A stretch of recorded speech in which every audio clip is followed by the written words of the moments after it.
Hello, good morning, friends. Today is 20th December 2021. We are on our way to Gwalior from Noida. We have to cover a distance of 331 kilometers as per Google Map.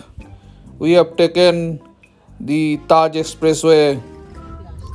I could maintain a steady cruise speed of 100 to 110 km per hour as the road is near empty because today is Monday and because of Omicron scare the tourists are hardly visible. I had to take a stretch of 10 to 12 kilometers through a village as the connecting road between the expressway and the toll road NH94, which is Gwalior Mumbai highway. Total toll tax paid by me is around 580 rupees, which is roughly 2 rupees per kilometer. I think it is substantially high. We just reached our hotel. The time is around 11:30 am. The hotel name is Clark Suite Gwalior. This is the hotel lobby. I booked this room through GoIBibo, around 5,500 rupees for 3 of us per night. Hello friends, we are at Hotel Clark Inn, Suite at Gwalior. From our room, this is the view of the fort, Gwalior Fort. This is the view of our room. They will provide one more extra cot. After keeping the luggage in the room, I went out to explore the nearby place. I came across a small rail track. The interesting fact is that it is the world's longest light gauge rail line stretched around a rail track of 200 kilometers. बहुत पुराना है rail line 100 साल अच्छा ग्वालियर शहर से ग्वालियर शहर से train जाता था स्टेशन पे थे आते स्टेशन थे अच्छा कितना दूर तक कितना किलोमीटर होगा कितना किलोमीटर होगा कहा जो स्टेशन जाता था और तो वो तो मीटर का सुमाली जा रही सोपर सबड़गार खेलारा जोरी अच्छा सगरे जा रही बम और मुरैना भी हाँ ओ अच्छा नैरो गेज लाइन है नैरो गेज अब बंद हो गई ये बीमारी चली तो बंद कर दी अच्छा अच्छा in the afternoon we went to visit Tansen's makbara, which is in a very congested area around the market place. With great difficulty I could manage a roadside parking. This is the congested entry road to the tomb. In the vast lawn of this complex, this pandal is being erected to hold the forthcoming Tansen's music festival, which will start from 25th December. Today is 20th December.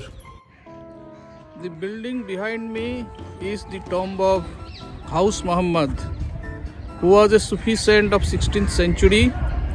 During Akbar's time, this tomb was built in the memory of Ghaus Muhammad. Shah Sultan Haji Hamid Muhammad Ghaus was the 16th century musician and Sufi saint of Sattari order. He was held in high esteem by three Mughal emperors, Babur, Humayun and Akbar. Muhammad Ghaus played an instrumental part in Babur's conquest of Gwalior fort in 1526. The saint suggested tactics to Mughal army chiefs to establish their presence in the city and provided privileged information to them, which eventually enabled them to plan a secret night attack to capture the fort. Muhammad Ghaus was also Humayun's teacher.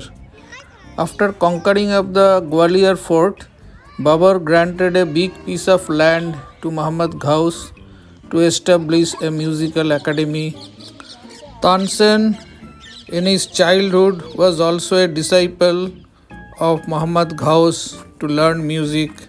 That is why, when he died in the year of 1586 in Delhi, his remains brought to this place and lay in rest beside Muhammad Ghaus Mausoleum.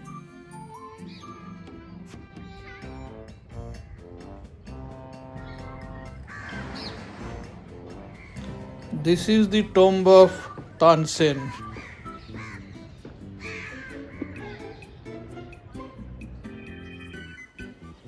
On the right hand side of the main mosque, this is the prayer hall for namaz.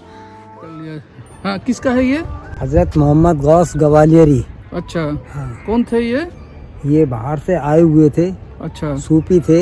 हाँ, हाँ। उन्होंने इबादत की थी, यहाँ किले पर इबादत की थी। उसके बाद में उनको यहीं अच्छा दफनाया गया। जी हाँ। और उनके आगे तानसेन का उधर वाला है। ये दिख रहा है, ये कोना दिख रहा है ना इधर? हाँ हाँ हाँ हाँ, ये तानसेन का है।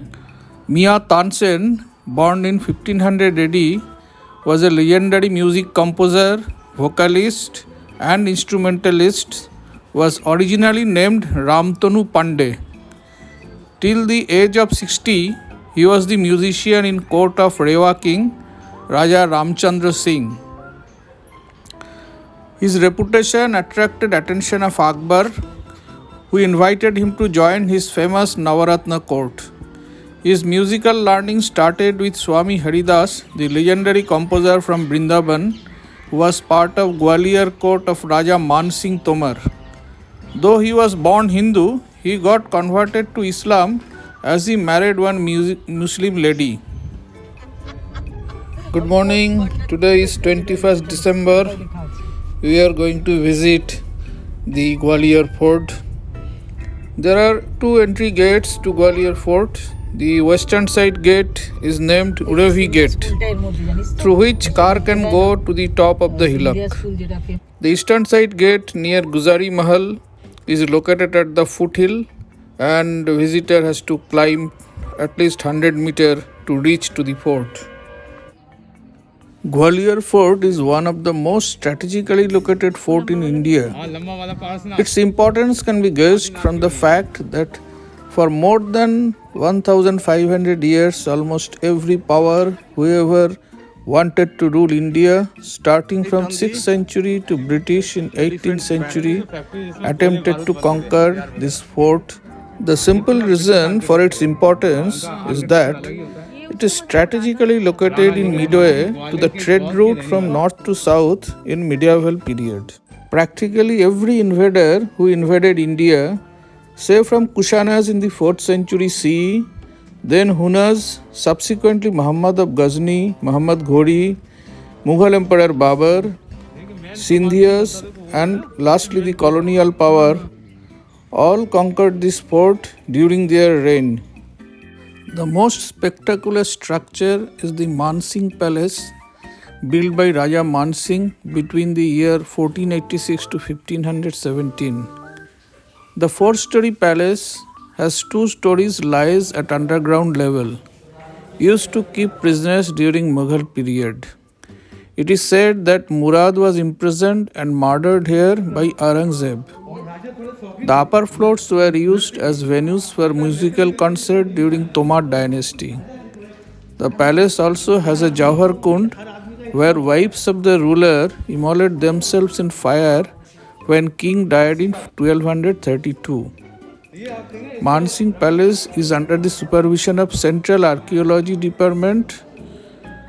The other historical sites in the fort like Jahangir Mahal, Karan Mahal, Bikram Mahal, which requires a separate entry ticket, are under the jurisdiction of MP State Archaeological Department.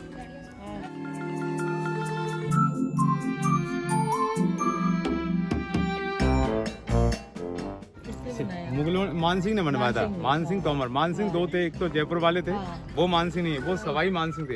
ये मान सिंह तोमर हैं। इनकी टोटल 9 रानियाँ थी। 8 रानी इस पैलेस में रहती थी। ये ग्रीन ब्लू कलर देख रहे हैं, इसी पैलेस में 8 रानी का झूला घर है, फांसी घर है।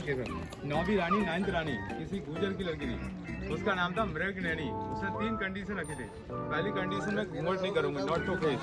सेकंड कंडीशन में लड़ाई में जाऊंगी। थर्ड कंडीशन में मायके का पानी पीऊंगी। मायके का पानी पीती थी। उसके ऊपर एक सीरियल आया था पल्लवी जोशी के नाम से, मृग नैनी सीरियल। उसी रानी से राजा को चिल्ड्रन थे, मतलब 8 रानी के चिल्ड्रन ही थे। तो ये आप देख रहे हैं मान सिंह के समय का शिव जी का मंदिर था। मंदिर को मुगलों ने जेल बना दिया था। यहाँ 52 राजाओं को रखा था मुगलों ने। ये 52 राजा आगरा और दिल्ली के थे, टैक्स नहीं देते थे। तो यहाँ सिखों के 6वें गुरु को भी बंदी बना के रखा था, नजरबंद, आंखों के सामने। यहाँ उन्होंने 2 साल 3 महीने उन्होंने तप किया था। तो इन्हीं के नाम से इस गुरुद्वारे का नाम है दाता बंदी छोड़। पूरा बारिश का पानी इकट्ठा कर लेते हैं।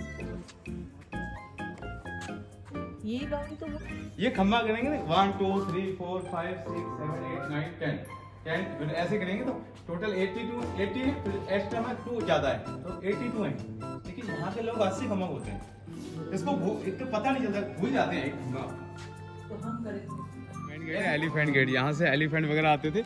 इसका नाम है हवा फॉर गेट। इसका नीचे इसको बोलते हैं गणेश गेट, झिंगोला गेट, बादल गेट, आलमगिरी गेट। आलमगिरी औरंगजेब का पुराना नाम था, आलमगिरी। हाँ। तो ये इसके किले का मेन द्वार है। जैसे एलिफेंट वगैरह, हॉर्स वगैरह, अभी लोग पैदल आते हैं, कार वगैरह अलाउ नहीं है यहाँ पर, सिर्फ वॉक करके आना पड़ता है। और एक बार बता दीजिए क्या क्या। ये देखो टाइल्स है, वो पेंट है। और इसमें देखो न्यू है, ये ओल्ड है। ये 1892 में बनवा है, वो 1840 राजा का टाइम का है, मानसिंह टॉम का है। ये सिंधिया जी के समय का है। अच्छा। तो इसको बाद में रिपेयर किया है 1892 में। उस समय फेस में क्या क्या बोल रहे थे? इसमें फेस देखो एलिफेंट, दांत क्रोकोडाइल, आईज काऊ, बॉडी देना फेस, पैर देगा टाइगर। अच्छा। कई एनिमल्स मिक्स हैं। ओके। इसको बोलते हैं मकरा। ये वाला पार्ट है कौन सा पार्ट? 57 में। अच्छा। उस समय महारानी लक्ष्मीबाई मदद मांगने आई थी सिंधिया परिवार से। सिंधिया ने वादा किया मैं हेल्प करूंगा, लेकिन सिंधिया ने हेल्प नहीं दी। अंग्रेज से जाके संधि कर ली और महारानी लक्ष्मीबाई की डेथ यहीं हुई ग्वालियर में। लेकिन वो तो कहते हैं जब हम उधर झांसी गए थे 25 साल पहले, वहाँ पे एक जगह दिखा के बोला था कि यहाँ से घोड़े से कूद के। बिल्कुल राइट, वो समाधि आगे सिंधिया स्कूल के अंदर, वहाँ जा नहीं सकते। नहीं यहाँ नहीं, मैं कह रहा हूँ झांसी का जो कोर्ट है। में आया, झांसी से कूदा नहीं, कि झांसी से मरा नहीं, यहाँ मारा गया था। ओ अच्छा, झांसी से कूदा था, बट अच्छा सीकेम मतलब यहाँ ही आई थी, यहाँ मदद मांगने आए थे, झांसी कालपी। हाँ, लेकिन ये लोग मदद नहीं किया। अंग्रेजों से संधि कर ली, वादा तो किया था, लेकिन वादा निभाया नहीं। During the time of my visit, an interesting news item I came across which says that Jyotiraditya Scindia, the current Union Aviation Minister, has drawn fire from Congress Party when he recently visited Samadhi of Lakshmi Bai, perhaps the first ever visit to the site by erstwhile Gwalior ruling family.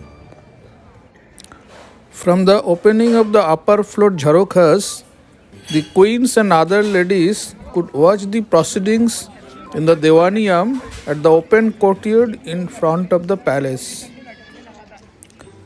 That is the Topkhana where ammunition used to be preserved. ये कर्ण महल है मानसिंह के grandfather, ये 14th century का है। ये ring ना सब उसी टाइम में अभी तक खत्म नहीं हुआ, ओरिजिनल लोहा है।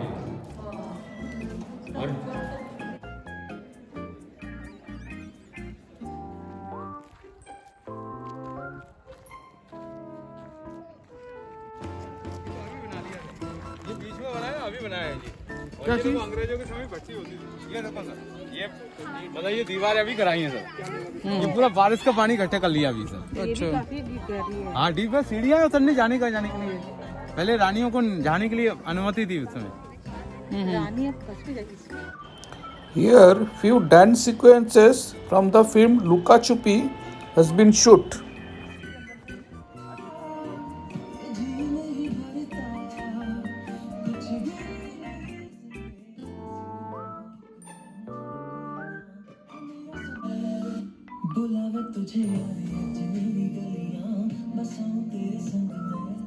After driving around 1 kilometer from the main fort complex, I came to this magnificent 11th century Sas Bahu temple. This 1000-year-old twin temple, built by King Mahipala of Kachchap Ghata dynasty, which came into existence after Chandela kings, was built in 1093. However, it got badly damaged during the invasion of Muslim rulers. From the courtyard of the temple complex, you can have a magnificent view of the Gwalior city and also the Mansingh Palace on the other side of the hill. A few hundred meters away from the Sasbahu temple, Telika Mandir is situated. This 8th century temple is the oldest and tallest temple built in 8th century during the rule of Gurjar Pratihar dynasty. This 100 feet high temple, in first impression, appears to be an architectural amalgamation of North Indian Nagara style and Dravidian Gopuram style. Instead of typical square sanctum prevailing in the medieval period, Telika Mandir has a rectangular sanctum. The temple walls are richly carved with motifs and sculptures. The temple was extensively repaired in the late 19th century by Archaeological Survey of India under the leadership of famous archaeologist Cunningham. This medium-sized pond named as Suraj Kund is associated with a folklore that founder of Gwalior Fort King Suraj got cured of leprosy after taking a holy dip in this pond under the instruction of Saint Gwali. The Gwalior city derived its name from Saint Gwali. On the way up the winding approach road to fort through Hatirpol gate, in the midway, 9th century made Chaturbhuj temple is located. The first use of zero, perhaps the greatest conceptual leap in the history of mathematics, had been inscribed inside the sanctum sanctorium of this rock-cut temple.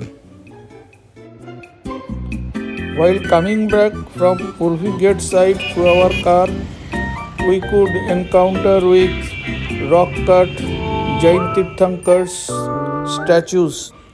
These rock-cut sculptures were carved out from the hills during the period starting from 7th century to 13th century. This particular group of sculptures in this place is known as Siddhachal. There is another cluster of rock-cut statues which are located in a place known as Gopchal. In medieval period, the name of the Gwalior hill was Gopgiri, from which this name Gopchal has been coined. This particular place is near to our hotel. The entry is through a Jain temple located at the foot of the hill. Even though ASI do not insist to visit these statues in barefoot, the Jain temple authority forced people to leave their footwear and climbed up around 300 stairs through uneven surface to visit the statues. This must be a difficult exercise for the elders. In this place, I find many of these impressive statues are defaced. These were done by Muslims' invasion when Babur conquered this fort in 1526. The statues are either in Padmasana posture or in standing posture known as Kayat Sargo posture to Jains.